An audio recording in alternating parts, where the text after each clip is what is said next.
Ask a question. Does God think he's special? Does God fly around the universe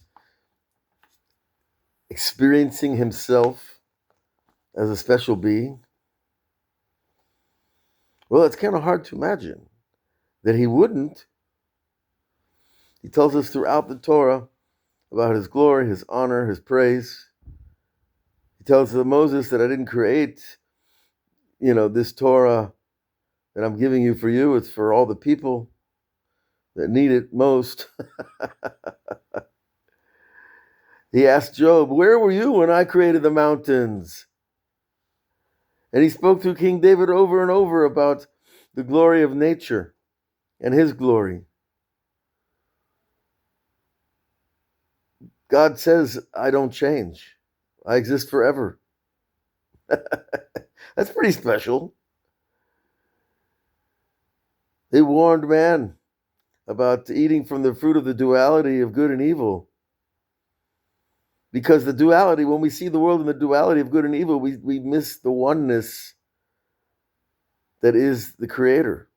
Now you have to ask, how can something so good carry evil? Well, it's not that he carries evil. Evil extracts a modicum, we like that word, a small thread of life force to enable it to test us so that we can be godlike and utilize free choice like he does. So if God is so special, he makes us to be special. So what is our main problem is coming to the recognition that we are special. Our very existence is special. The fact that we can do the things a human being does freely, with choice, with direction, with motivation and intention, those are all miraculous things.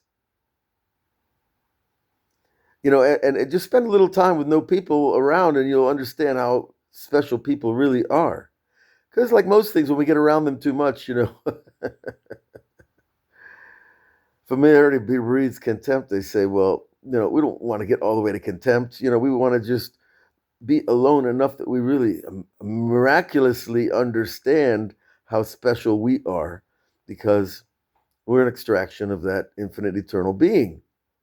And if you start to contemplate that internal infinite being, you get closer and closer to it. And your mind becomes a magnet to that power. And you're drawn ever inward, ever deeper towards that truth, towards that interface between your lower soul and your upper soul.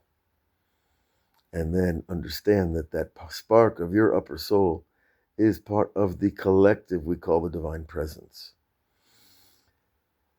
And so this ladder that we're climbing, whether we know it or not, and whether we want to or not, or whether we enjoy it or not, that's where our choice is.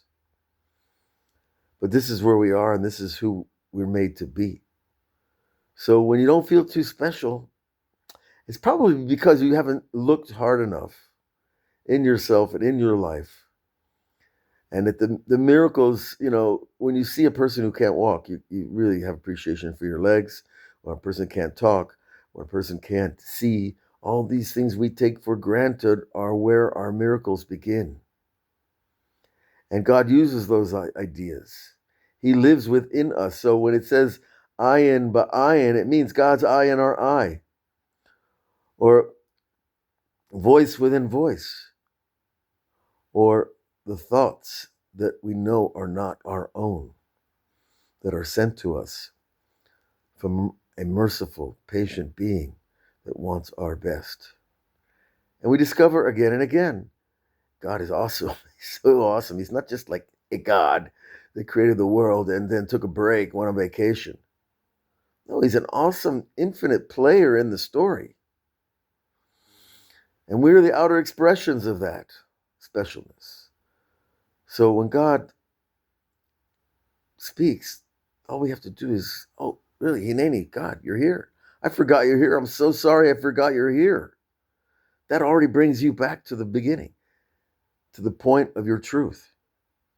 Because when I forget him, actually, I'm on the path to remembering him again.